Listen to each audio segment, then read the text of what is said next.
संयुक्त अरब अमीरात और इजराइल के करीब आने से मध्य पूर्व के देशों में हलचल मची हुई है। लेकिन भारत के लिए यह एक अच्छी खबर है। जय हिंद दोस्तों, स्वागत है आपका आपके अपने YouTube channel trail blazer the study point में। आज हम लोग बात करेंगे संयुक्त अरब अमीरात और इजराइल के एक ऐसे समझौते के बारे में जो कल तक असंभव लगता था। तो चलिए बिना किसी देरी के शुरू करते हैं आज का ये डिस्कशन। 1948 में जब मध्य पूर्व में यहूदी देश इजराइल की स्थापना हुई थी, उस समय ही उसके पड़ोसी और अरब देशों ने उसे अलग थलग कर दिया था। इन देशों का कहना था कि जब तक गाज़ा, वेस्ट बैंक और इजराइल द्वारा कब्जाए गए इलाकों में एक अलग मुस्लिम राष्ट्र फ़िलिस्तीन को मान्यता नहीं मिलती, तब तक वे इजराइल से किसी तरह के संबंध नहीं रखेंगे। हालांकि बाद में इजराइल के दो पड़ोसी मुस्लिम देशों मिस्र और जॉर्डन ने इससे अलग राह चुन ली। पहले 1979 में मिस्र ने इजराइल के साथ औपचारिक संबंधों की शुरुआत की। फिर जॉर्डन ने 1994 में इस दिशा में कदम बढ़ाया। लेकिन पिछले दिनों अमेरिका ने एक ऐसा ऐलान किया जिसकी किसी ने शायद ही कल्पना की हो। यूएसए के राष्ट्रपति डोनाल्ड ट्रंप ने कहा कि संयुक्त अरब अमीरात और इजराइल ने बीती बातों को पीछे छोड़ एक दूसरे से दोस्ती का मन बनाया है और ये दोनों सामान्य कूटनीतिक संबंध स्थापित करने जा रहे हैं। इसके बाद इजराइल और यूएई ने भी इसकी पुष्टि कर दी। इस साल की शुरुआत में इजराइल में हुए आम चुनाव के दौरान प्रधानमंत्री बेंजामिन नेतन्याहू ने वहां के लोगों से वादा किया था कि वे वेस्ट बैंक क्षेत्र को अपने कब्जे में ले लेंगे। वेस्ट बैंक की बात करें तो इजराइल की ओर से यहाँ पर लाखों यहूदियों को बसाया जा चुका है, लेकिन इसी हिस्से में 20 लाख से ज़्यादा फ़िलिस्तीनी लोग भी रहते हैं। पूर्वी यरूशलेम और गाज़ा पट्टी के अलावा वेस्ट बैंक पर भी फ़िलिस्तीन अपना दावा करता है, लेकिन बेंजामिन नेतन्याहू यहाँ लाखों यहूदियों को बसाकर इस क्षेत्र को अपने अधिकार में लेना चाहते हैं। बेंजामिन नेतन्याहू ने दोबारा प्रधानमंत्री बनने के बाद बीते 28 मई को घोषणा की कि वे जुलाई में वेस्ट बैंक को इजराइल के कब्जे में ले लेंगे। अमेरिकी मीडिया की माने तो इजरायली प्रधानमंत्री के इस बयान के बाद यूएई के अंदर खाने इजराइल की सरकार से बातचीत शुरू की। यूएई की सरकार की तरफ से इजराइल की जनता का भी म्यूड बदलने की कोशिश की गई। 6 जून को अमेरिका में यूएई के राजदूत यूसुफ अल औतेवा ने इजराइल के एक प्रमुख अखबार में लेख लिखा, जिसमें उन्होंने इजराइल द्वारा वेस्ट बैंक पर कब्जा करने को उसके लिए ही एक खतरनाक फैसला बताया। हिब्रू भाषा में प्रकाशित इस लेख में उन्होंने लिखा, इजराइल के वेस्ट बैंक पर कब्जा करने से निश्चित तौर पर उसकी उन कोशिशों को तगड़ा झटका लगेगा जिनके जरिए वह यूएई और अन्य खाड़ी देशों के साथ सुरक्षा, सांस्कृतिक और आर्थिक संबंधों को बेहतर करना चाहता है। यह तब और सही नहीं है जब अरब भी इजराइल को लेकर अपनी वर्षों पुरानी सोच को बदलने की कोशिश कर रहा है। औतेबा ने अपने इस लेख में यह भी लिखा कि अगर अरब से इजराइल के संबंध बेहतर होते हैं तो इजराइल को बेहतर सुरक्षा और बड़ा बाजार मिलने के साथ ही मुस्लिम देशों में उसकी स्वीकार्यता भी बढ़ेगी। उन्होंने साफ शब्दों में लिखा कि वेस्ट बैंक पर कब्जा करने से संबंध बेहतर नहीं होंगे, बल्कि यह मुस्लिम देशों को उकसाने वाली कार्रवाई होगी। खबरों के मुताबिक इस मामले में दोनों देशों के अधिकारियों ने अमेरिकी राष्ट्रपति डोनाल्ड ट्रंप से बातचीत की। ट्रंप की मध्यस्थता के बाद यूएई इस बात पर तैयार हुआ कि अगर इजराइल वेस्ट बैंक पर कब्जा करने का इरादा छोड़ दे तो वह उससे कूटनीतिक संबंध स्थापित करने के लिए तैयार है। कहते हैं इसके लिए बेंजामिन नेतन्याहू भी तैयार हो गए। नेतन्याहू के लिए यह फैसला अपनी छवि सुधारने के लिए एक बड़े मौके जैसा भी था। उनके ऊपर लगे भ्रष्टाचार के आरोपों के चलते उन्हें लंबे समय से काफ़ी आलोचनाओं का सामना करना पड़ रहा है। तमाम राष्ट्रवादी नीतियों के बाद भी 6 महीनों में लगातार 2 बार हुए आम चुनाव में वह पूर्ण बहुमत हासिल नहीं कर पाए। इसके अलावा कोरोना महामारी के दौरान इजराइल में सरकारी लापरवाही के लिए भी उन्हीं को जिम्मेदार ठहराया गया। महज 88 लाख की आबादी वाले इजराइल में कोरोना के 1 लाख से अधिक मामले सामने आ चुके हैं। हालांकि जानकार इस मामले में और भी बहुत कुछ बताते हैं।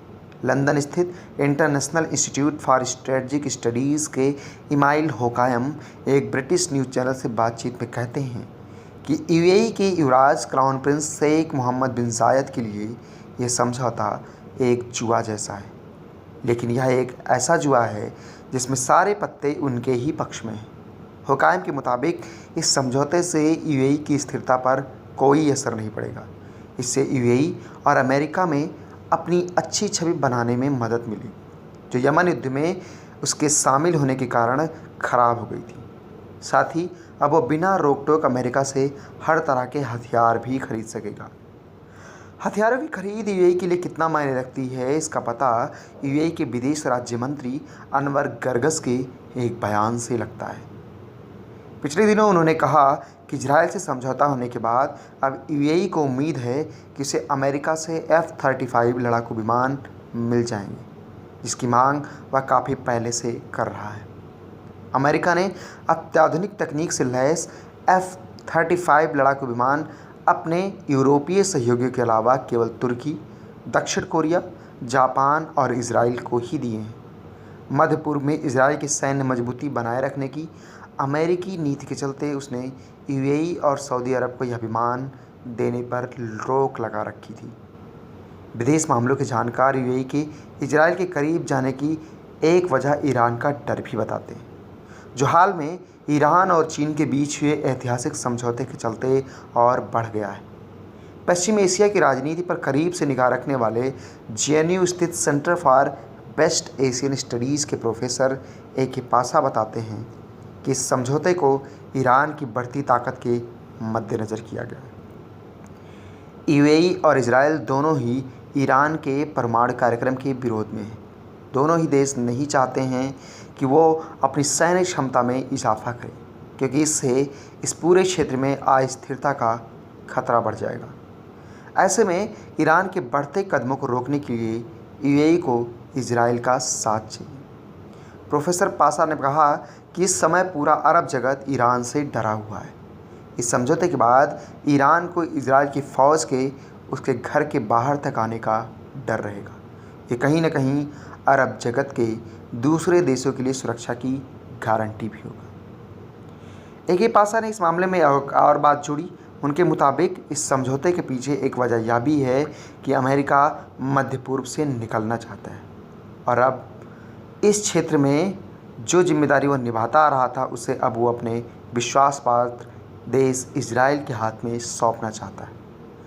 अमेरिकी थिंक टैंक CFR में मध्य पूर्व मामलों के विशेषज्ञ स्टीवन कुक ब्लूमबर्ग से बातचीत में उन्होंने कहा, इजराइल और यूएई के बीच हुए यह डील क्षेत्रीय खतरों के खिलाफ सुरक्षा सहयोग बढ़ाना है। विशेष रूप से ईरान और अन्य देशों में स्थिति उसके समर्थन वाले शिया लड़ाके दोनों देशों को करीब लाने के पीछे का प्रमुख कारण है। कुछ जानकार यह भी कहते हैं कि यह फैसला सऊदी अरब और यूएई ने मिलकर किया है। दरअसल इन दोनों को यह डर था कि अगर इजराइल ने फिलिस्तीन के दावे वाले वेस्ट बैंक इलाके में कब्जा कर लिया तो ईरान को इजराइल और अमेरिका के खिलाफ मुस्लिम देशों को एकजुट करने का मौका मिल जाएगा। ऐसे में इससे कहीं ना कहीं ईरान को फ़ायदा मिलेगा और कूटनीतिक रूप से सऊदी अरब और यूएई अकेले पड़ जाएंगे। ईरान के राजनेताओं के बयानों से यह भी लगता है कि यूएई और इजराइल के करीब आने का एक प्रमुख कारण ईरान ही है। ईरान के जाने माने राजनेता और पूर्व सांसद अली मोतिहारी अपने एक ट्वीट में लिखते हैं, यूएई के शासकों द्वारा विश्वासघात किए जाने के अलावा हम भी यूएई के इजराइल के साथ संबंधों के लिए जिम्मेदार हैं।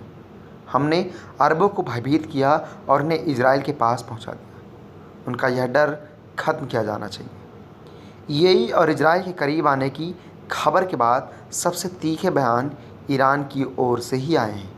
ईरान के राष्ट्रपति हसन रूहानी ने चेतावनी देते हुए कहा है कि यदि इस समझौते से मध्य पूर्व क्षेत्र में इजराइल का प्रभाव बढ़ता है तो चीज़ें बदल जाएंगी और उनसे हम अलग तरीके से निपटेंगे। ईरान के सशस्त्र बल के प्रमुख मेजर जनरल मोहम्मद बकेरी ने भी कहा, अगर फारस की खाड़ी में कुछ भी होता है और ईरान की सुरक्षा खतरे में पड़ती है तो हम भी यूएई को इसका दोष देंगे और इसे सहन नहीं करेंगे। जानकार यूएई और इजराइल के करीब आने के पीछे अमेरिका की बड़ी भूमिका तो बताते ही हैं, साथ ही यह भी कहते हैं कि डोनाल्ड ट्रंप ने ऐसा इसलिए करवाया क्योंकि उन्हें इसका आगामी राष्ट्रपति चुनाव में फ़ायदा मिल सकता है। मध्य पूर्व के कई देशों में भारत के राजदूत रह चुके नवदीप सूरी ने कहा, यूएई और इजराइल के बीच हुई इस डील ने डोनाल्ड ट्रंप के चुनाव प्रचार को बड़ा फ़ायदा पहुंचाया। इसने उन्हें एक ऐसा हथियार दे दिया है जिससे वे एक बार फिर यहूदी और इवेंजलिकल समुदाय के मतदाताओं के बीच अपनी पैठ बना सकते हैं। अमेरिका में ईसाइयों की एक परंपरावादी शाखा इवेंजलिस्ट है। अमेरिका में इवेंजलिस्ट से जुड़े ईसाइयों की संख्या करीब 9 करोड़ है, जिन्हें इवेंजलिकल्स कहते हैं। 2016 में हुए राष्ट्रपति चुनाव में इवेंजलिकल्स ने डोनाल्ड ट्रंप को राष्ट्रपति बनवाने में अहम भूमिका निभाई थी। एक सर्वेक्षण के मुताबिक करीब 81% इवेंजलिकल्स ने डोनाल्ड ट्रंप को वोट दिया था, जबकि केवल 16% ने ही हिलेरी क्लिंटन पर विश्वास जताया था। इवेंजलिकल्स द्वारा डोनाल्ड ट्रंप को इतना बड़ा समर्थन देने के पीछे एक बड़ी वजह इजराइल ही था। तब डोनाल्ड ट्रंप ने चुनाव प्रचार के दौरान इवेंजलिकल्स से वादा किया था कि वह राष्ट्रपति बनने पर यरूशलेम को इजराइल की राजधानी घोषित करेंगे। विदेश मामलों के जानकार एक और बात भी बताते हैं। इनके मुताबिक डोनाल्ड ट्रंप और उनके दामाद एवं मध्य पूर्व मामलों में राष्ट्रपति के सलाहकार जेरेड कुशनर ने इजराइल और फिलिस्तीन के बीच शांति करवाने के मकसद से एक समझौता तैयार किया था, लेकिन फिलिस्तीन ने इस समझौते को मानने से इनकार कर दिया। उसका कहना है कि यह समझौता उसके साथ भेदभाव करता है और इसमें ज़्यादातर क्षेत्र इजराइल को देने की बात कही गई है। मध्य पूर्व मामलों के जानकारों के मुताबिक यूएई और इजराइल के संबंध अच्छे करवाकर अमेरिका फिलिस्तीन पर इस समझौते के लिए तैयार होने का दबाव डालना चाहता है। वह यह दिखाना चाहता है कि अगर फिलिस्तीन उसकी शर्तों को नहीं मानता तो वे सभी मुस्लिम देश जो अभी फिलिस्तीन का साथ दे रहे हैं धीरे धीरे इजराइल के साथ आ जाएंगे। यूएई के इजराइल से संबंध बेहतर होने के बाद खबरें आम हैं कि मुस्लिम देश ओमान और बहरीन भी इजराइल के साथ अपने राजनयिक संबंध स्थापित करने पर विचार कर रहे हैं। यूएई और इजराइल के बीच सामान्य राजनयिक संबंध स्थापित होने की घोषणा के अगले ही दिन इन दोनों देशों के विदेश मंत्रियों ने भारतीय विदेश मंत्री एस जयशंकर को फ़ोन कर इस फैसले की जानकारी दी। जयशंकर का कहना था कि यूएई और इजराइल दोनों ही भारत के प्रमुख रणनीतिक साझेदार हैं। ऐसे में उनका करीब आना स्वागत करने योग्य कदम है। विदेश मामलों के जानकारों का कहना है कि मध्य पूर्व में ईरान लंबे समय से भारत का प्रमुख साथी था, लेकिन पिछले दिनों ईरान और चीन के बीच जिस तरह की डील हुई है और उसके बाद चाबहार जैसे प्रोजेक्ट से जिस तरह से भारत को बाहर किया गया है, उसके बाद ईरान और भारत के संबंध पुराने दौर में पहुंचना बेहद मुश्किल है। इन लोगों के मुताबिक अब इजराइल, सऊदी अरब और यूएई के साथ भारत की रणनीतिक साझेदारी ही मध्य पूर्व में भारत के संबंधों का एक प्रमुख स्तंभ है। ऐसे में यूएई और इजराइल का करीब आना इस क्षेत्र में भारत की पकड़ और मजबूत करेगा। मध्य पूर्व में यह बड़ा घटनाक्रम उस समय सामने आया है जब पाकिस्तान की यूएई और सऊदी अरब से तनातनी चल रही है। कश्मीर मुद्दे को मुस्लिम देशों यानी ओआईसी में न उठाने के चलते पाकिस्तान यूएई और सऊदी अरब से नाराज़ है। हाल ही में पाकिस्तानी विदेश मंत्री शाह महमूद कुरैशी ने जब इस मसले पर सऊदी अरब के खिलाफ जमकर बयानबाजी कर दी तो सऊदी अरब पाकिस्तान से इतना ज़्यादा नाराज़ हो गया कि उसने पाकिस्तान को कर्ज के रूप में दी गई रकम तक वापस ले ली। इजराइल से संबंधों को लेकर भी पाकिस्तान की राय यूएई से अलग है। पाकिस्तान का कहना है कि इजराइल उसका दुश्मन है, इसलिए वह कभी उससे संबंध बेहतर नहीं कर सकता। पाकिस्तान के प्रधानमंत्री इमरान खान के मुताबिक यदि पाकिस्तान ने फ़िलिस्तीनियों के उत्पीड़न को नज़रअंदाज करते हुए इजराइल को स्वीकार किया तो उसे कश्मीर को भी छोड़ना पड़ेगा। कुछ जानकारों का मानना है कि चीन के ईरान के करीब जाने की वजह से पाकिस्तान अब ईरान की तरफ ही रहेगा। पाकिस्तान के इस रुख का भारत को दो तरह से फ़ायदा मिल सकता है। एक तो यूएई और सऊदी अरब के दबदबे वाले ओआईसी में कश्मीर मुद्दा शायद लंबे समय के लिए ठंडे बस्ते में डाल दिया जाएगा। दूसरा, पाकिस्तान में आतंकी गतिविधियों के लिए अरब देशों से मिलने वाली सहायता बंद हो जाएगी। इससे भारत में पाकिस्तान का फैलाया आतंकवाद कमज़ोर पड़ सकता है। आई होप आप लोगों को इस वीडियो में कुछ जानने को मिला होगा। यूएई और इजराइल के संबंध जिस तरह से अच्छे हो रहे हैं उससे भारत पर क्या इम्पैक्ट पड़ेगा ये समझने को मिला होगा। वीडियो अच्छा लगे तो इसे लाइक करें, ज़्यादा से ज़्यादा शेयर करें, और जिन लोगों ने अब तक चैनल को सब्सक्राइब नहीं किया वो सब्सक्राइब कर लें। साथ ही बेल आइकन को जरूर प्रेस करें जिससे आने वाली वीडियोज़ की नोटिफिकेशन आप तक पहुँचती रहे। Thanks for watching. जय हिंद।